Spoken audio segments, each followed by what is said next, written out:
यहाँ छ एक गाउँ सङ्खुवा सभाको मुडे, शान्त, हरियाली र चिसो कोइरोले भरिएको, जहाँ बिहानैदेखि जीवन मुस्कुराउन थाल्छ। बिहानपख गाउँका ढोका बोकेका हातहरू बजार झर्छन्।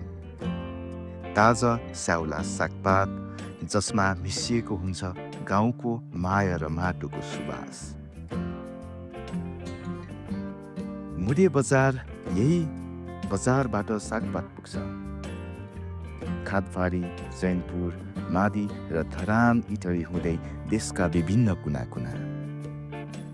बजारको छेउमा छ यलम्बरको मूर्ति।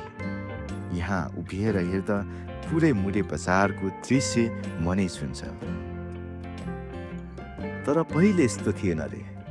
यहाँ थियो फुलले ढकमक्क परेको चौरी चराउने ठाउँ, चापका रुखहरू। सुन फुल्दा यो ठाउँ फुलबारी जस्तै देखिन्थ्यो। आज ती रुख छैनन्, तर सम्झना बाँकी छ। त्यही सम्झनामा गाउँलेले नाम दिएका छन् चापे चोक। मुडेको अर्को सौन्दर्य नजिकैको कुन पार्क, जहाँ हरियाली मात्र होइन, चियाको खेती पनि हुन्छ। यहाँ उत्पादन हुन्छ विभिन्न किसिमका चिया, जसले 20-25 जनालाई स्थानीय रोजगारी दिएको छ।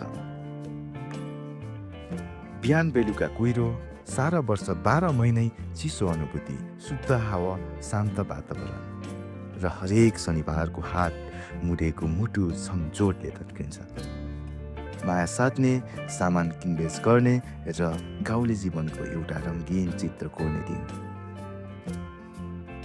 मुडेको कथा केवल गाउँको होइन, यो हो प्रकृतिसँग बाँच्न सिकाउने र जिन्दगीको तरिका,